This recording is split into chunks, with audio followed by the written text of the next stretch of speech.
Welcome to Nurse Talkcast. Today we have an attorney that is very well known nationwide and has over 30 years of experience. Welcome to Nurse Talkcast. Could you please present yourself?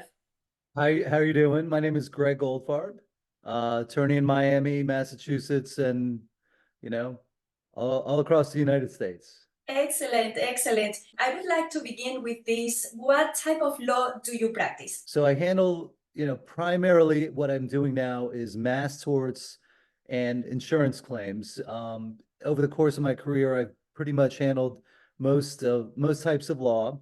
And so a lot of what I do now is referral work. So people will call me up, they've got a case, and I'll listen to their situation. And sometimes I'll handle it. Sometimes I bring in an attorney or a law firm that's better at that particular type of law than I am, and we will both handle it. So the client basically is with me, and then the law firm, does the bulk of the work. I see. And could you please tell me what is the difference between mass tort and class action? That's a great question. And it's, a lot of times situations happen to a group of people. Let's say like an airplane crash or like the BP oil spill. So sometimes you can have a class action and a mass tort. The mass torts typically are when something happens to a lot of people, but everybody's injuries are different. So let's say it's like a pharmaceutical drug that's causing really bad side effects or killing people or causing cancers. Everybody's injuries are basically different, but the basic case, what happened, is the same. So that will be like a mass tort. All those cases go in front of the same judge. That judge will handle the pre-trial things the same. So it's like one ruling will apply to everything. And then all the cases, when they go to trial, they get tried individually.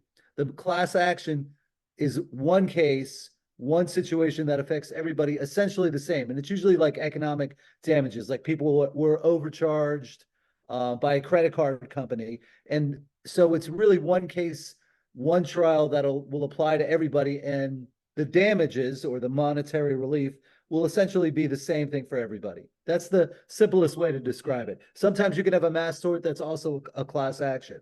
You also work with, in cases of defective medical devices. Could you explain me one of the cases that you have worked with these type of issues, medical devices? All right, so yeah, the medical devices oftentimes will essentially be a mass tort. So you, like the hip replacements for many years were problematic. And so the medical device was the hip replacement. People were getting hip replacements and suffering a variety of issues related to the defective hip replacement or hernia mesh. The mesh products were also a device that's used by doctors, and there's a whole series of problems with these mesh. So those are two examples of medical devices that have gone awry. All right. And also, I know that because product liability, those cases could be complex. You have to make sure you have enough evidence to prove. Usually when you get those, let's say a client, someone calls to the office and is asking you, oh, I think I have an issue related to product liability. Which are the steps that you usually follow? So depending upon the situation, let's say they call me up on something that I know about already. A lot of times the news is already broken. Maybe there's an FDA recall. So as soon as there's an FDA recall on a product, I get a notification from the FDA. So I'll know within minutes.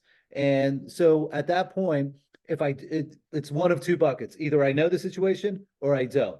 If I don't know the situation, I'll do like what most people will do. I'll go on Google or I'll call a lot of the people in my network and say, hey, have you heard about anything going on with this product? And then I'll find out yes or no. It's very rare the case that there's like a defective drug or device where I'm getting the first call. There has been no news that's broken. Oftentimes people will start having issues before the FDA will issue a recall or essentially force the manufacturer to do a voluntary recall call. So it's very rare that I get a situation which is completely fresh. I got to figure it out. I got to figure out the science. And a lot of these issues, the scientists are already researching and they will sort of break the news to us. Hey, by the way, we've been looking into like Ozempic, for Yes, example, that's a good and they'll example. see, they'll see that it's just the whole mechanism of the drug is designed to essentially turn your digestive tract off, which if you think about it, you could almost guess that there's going to be problems with some people. So I a lot of the scientists or medical researchers they'll just intuitively know this is going to cause problems. Let's start researching it now. I see. Now that you are talking about Ozempic, let me also add to this, and it's the following, because I'm a bedside nurse as well. Sometimes I receive patients that have that treatment of Ozempic for weight loss.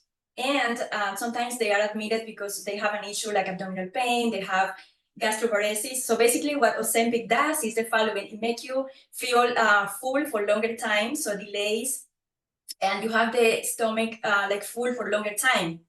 And that issue, sometimes it leads to complications. For example, sometimes even anesthesiologists, they are kind of aware when there is a patient that is on Ozempic, because imagine, you need to be, if you go to surgery, that you need to have a general anesthesia.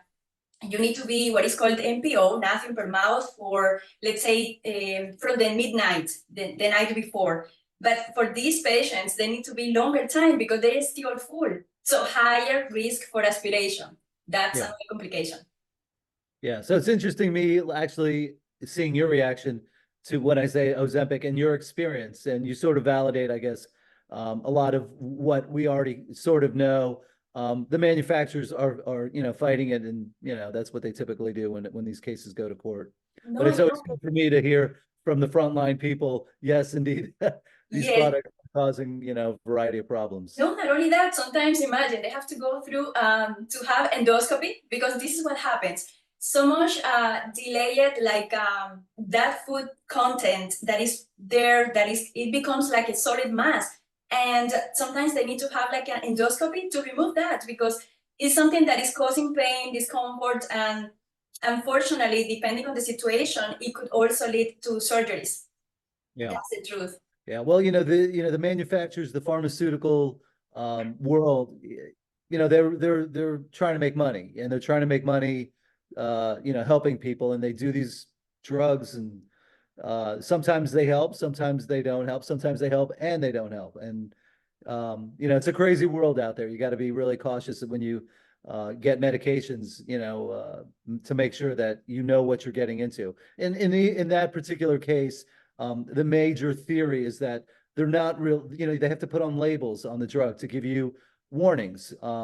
And they're really not warning you about the gastroparesis. Yes. And so people are taking it and they have no idea what they're getting into. And you should know, hey, all right, listen, I'm way overweight. The diets have not been working. I have a lot of health issues, and it's supposed to be for diabetes. So at the very least, before you take it, you should know what the actual risks are.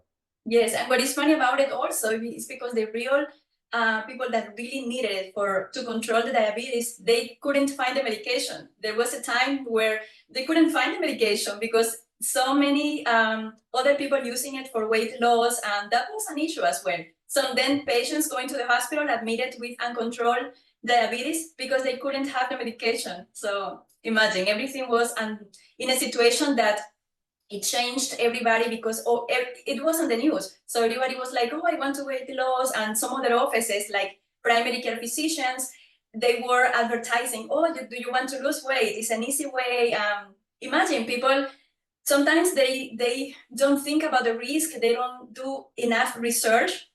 And then later they see the bad outcomes. So that's what happens. That's the world, exactly. That's the world that we're Yes, exactly. You have done many cases, and in each part of the law that you practice, any unique case that you had that you would like to share with us? Wow. I guess the cases that, sort of, pop on the screen for me, I had a few whistleblower cases, and I was not like really all in on the whistleblower world. And those are sort of eye-opening cases for me. The big firms that do only whistleblower cases, that's all they do. So they really know the gamut. But in two of the particular whistleblower cases, one I had a great result, one I didn't. One was with the private prison industry. So oftentimes the government thinks that it's in their best interest to privatize the prisons. They don't like running prisons and all that. And so I can't remember, Geo Corp, that was their business, to run prisons. And so, if you get a contract from the government to operate a governmental, operation, typically they're very lengthy contracts, and they have all these things that you can do, and you're not allowed to do. In this particular matter, they were running the facility. So that, obviously you have a large prison facility, you're running it, you say, hey, we need to do X, Y, and Z for whatever reason, to build out, to fix it up, or what have you. So the typical contract that they'll get involved in says, if you're going to do anything to the facility, it's on your dime. You cannot bill us. Yes. So what they were doing, this is, I don't know, 25 years ago, they were actually billing the government of Florida, the state of Florida, for all these repairs. And it was a lot of money, repairs and fix-ups. And so my client actually would attend the monthly meetings where they would talk about the facility, and then they would submit bills. And my client would be like, hey, listen, you're not allowed to submit a bill for this because the contract says no go. So my client effectively blew the whistle to the government, the state of Florida. They did an investigation, and they got a large recovery for the overbilling. And so my client technically was the whistleblower and should have gotten what we call a bounty, a percentage of the amount. So the government basically, they should have done the right thing. And, because my client uncovered it, alerted them to that, and they should have paid him. Well, they didn't. And then we ended up in court, and we got a bad result because essentially the court said, listen, you figured this out through public records and public meetings. Therefore, you cannot be the whistleblower. So there was some law in the United States that essentially agreed with that concept. So he did not get anything. Then I had another whistleblower case where my clients were teachers at a company called Rest Care, which is like Job Corps. So they get like 18 to 22-year-olds that are not going to college, and they're sort of troubled kids, or I guess troubled teens, early adults. And they get them into these programs to give them training so that they can advance themselves. So my clients were basically required to have a sign-in sheet. Okay, this John Doe came into the program, and he was here X number of days. The contract that they had said you get paid, but you have to have 300 kids in the program at all times. So what would happen is the kids would come into the program. They didn't like the program, they would drop out. My clients were being told by their supervisors, do not write that they dropped out, just said that they were sick, or they, took a holiday or whatever. And so they're fudging the record. So my clients blew the whistle there.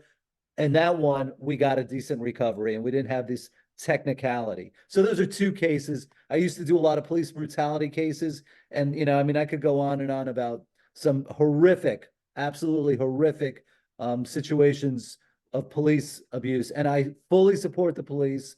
I know they have a tough job, and most of the time, most of them are trying to do the right thing, and things can spiral out of crazy situations, and they really need a lot of training, especially, like a high-speed chase, or, a riot in a prison. These things just, you cannot just put your regular, hey, come off the street, we're going to give you a badge, take care of the situation. They need to know how to diffuse situations.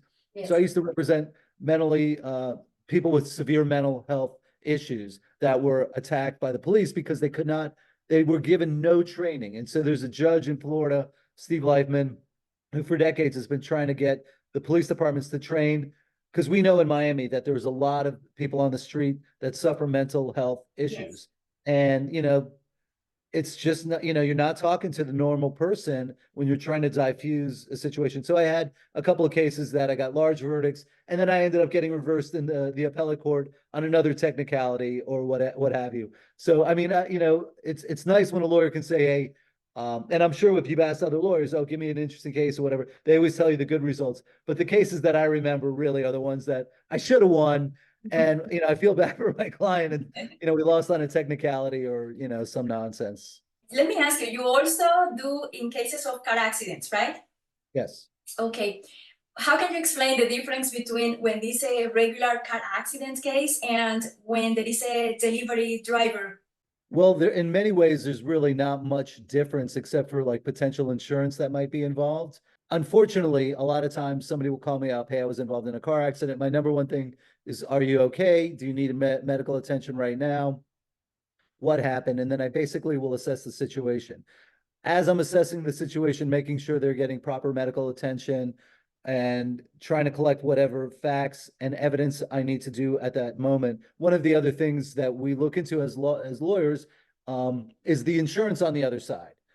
So obviously, if it's an Uber driver or some type of delivery driver, the insurance issues are going to be different than if it's just like, let's just say me or you, or we have a policy that has $25,000 of insurance that we can use to pay somebody that we injure, right? So the commercial component of a lot of this analysis typically changes dramatically when you're involved with commercial enterprises like a delivery company. So the lawyers can actually help more in those cases, typically on the how much money do they have? All right, let's just say you get into an accident. It's a horrific accident, and unfortunately, it was with somebody that has no money and no insurance. Yes. You can't, as my father would say, you can't find blood under a stone or something like that, right? And so, you have to turn a lot of those cases down. But the deliveries, especially like in New York, it's absolutely crazy. And back in years and years ago,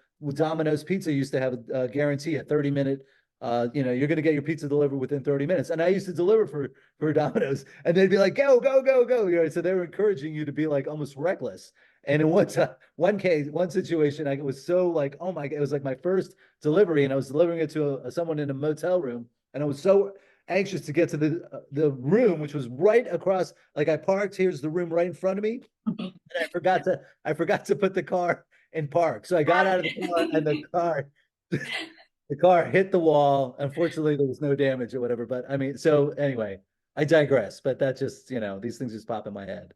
What are like the 4 legal documents that you recommend that everybody should have with them? Wow. All right. So this is really a little bit out of my genre, and I almost do this from the context of an individual. A will, a trust, a living will, would be, let's go with those three, a proxy, a medical proxy as well. Yes. So you want to make sure that, if you're in a bad situation, you get into a horrible accident and you need somebody to step in and make a legal, decision about your medical care, you have somebody there that you can trust. Obviously, a will, sort of everybody, I guess, knows that, but the trust goes kind of hand in hand with the will, and it allows you to stay out of probate court. So let's just say you do have some money, you want to, upon your death, give it to your children, and you don't want them fighting in court and having all these creditors, so a one way to sort of avoid spending a year having to hire lawyers to battle it out is the trust. So I would go with that. And a living will, listen, you have to have, do you want to be resuscitated if you die? Do you want to be on a life support? So you really need to think about these things before they happen. And so a lot of people are like, oh, I don't want to go to a lawyer and pay a lot of money for that. So one alternative is LegalZoom, I think is a very good company. And you could even go to their website and they have a lot of information about what things that you should have. So I think that answers your question. Is that sort of what you're looking for? That happens very often. Sometimes we have patients that are admitted. They have some type of confusion. They need to make them incapacitated. Then we need to have a social worker to contact if there is any family member, if they have any legal document, to have that person as the emergency contact to make decisions. Because let's say sometimes they have a confusion that could be reversible, and at least for that time, if that person needs to go to surgery, they need to have someone that have to sign the surgical consent or make a medical legal decision. And sometimes that could be complex. But sometimes we have families that are very prepared and they have those documents, and that makes the job very easy and more clear, faster. So that's very important. Yeah, and I would say another thing that you need to be aware about is if you're in a domestic partnership, you're not married, and your partner is in the hospital in really bad shape, you might be limited if you don't have the proper documentation to be able to go and see your partner or whatever. And meanwhile, some other family member that, your partner can't stand is sitting there going in, and It just, causes a lot of chaos from what I understand. Exactly, because for example, in the hospital, what happens as soon as the patient is admitted and is a patient that is able to make decisions for themselves, we give them what is called the advance directive. Basically, they will put the name of, they can put two names of anyone that is that they want to use as a medical emergency person to share medical information. But sometimes if something happens, that person could become the proxy if that patient becomes incapacitated. So those are things that you will never think you will need, but you never know when you are going to end up in the hospital, maybe after a car accident. You never know. Some other issues that could happen. So when you have a client that sometimes they tell you, oh, I think I'm winning that certain amount of money. How do you explain that to make clear? Because you don't want to give false expectations, right? Yeah, so that's, part of being a good lawyer is helping your client, handle their own affairs, especially as it relates to the case that you have. So sometimes lawyers are like, okay, listen, they're trying to settle the case. They know that you're going to need all this attention in the future. You're going to need an aide. You're going to need a nurse like yourself to help them out maybe once a month, or, they're going to need somebody full time, and it's going to cost a lot of money. And maybe those needs are not right apparent right now. Maybe it's something that, all right, you're 50 years old, you can sort of handle it. You can still mow the lawn. You can still do, wash yourself. But you, the lawyer, know that this person is going to be like going downhill really quick. And you know that that person, it's just like they want to go on a world trip and they want to get their, a nice new car and all that. And you're like, look, so some lawyers won't even say, there, here's your check, here's my check, see you later. Send your, anybody that comes has an accident to me or whatever. But you really need to plan ahead as a person, and as the lawyer, you really need to like educate your client on what things are going to cost money. Yeah, you might be on Medicare or whatever, but that might not cover all this stuff, and Medicare doesn't cover all things that you would expect it to cover. So that's where good lawyering comes in. Maybe you're not doing arguing in court or in front of a jury, but you're really preparing your client to handle the money that they're going to get in Yes. the best way. Very important. All right, attorney, I will be talking to you, asking questions like for the whole day, believe me, because you have so much knowledge that I really want to learn more. We really want to learn more about all the cases, all your advices, everything. But unfortunately, we are almost running out of time. If you have anything that you would like to add for the interview, and also if you can let us know how can they contact you.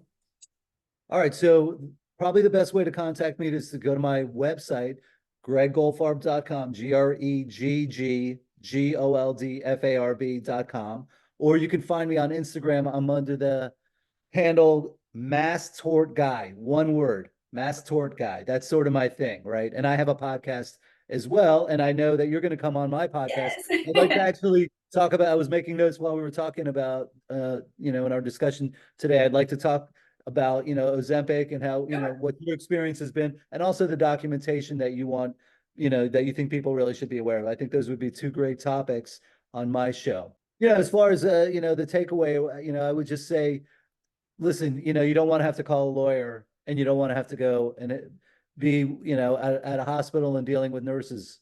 But unfortunately, most people at some point in their life have that situation.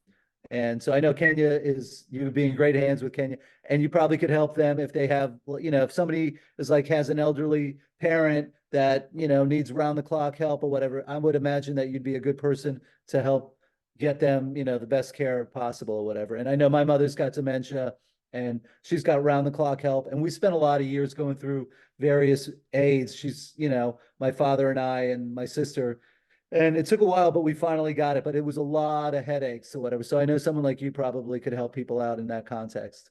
Yes, thank you so much. And I really want to say thank you. Thank you. We are going to be, let's see, the next podcast. I'm going to be in your podcast. So we are going to be just talking about many important topics. And I want to say thank you so much for everybody that was watching the interview until the end.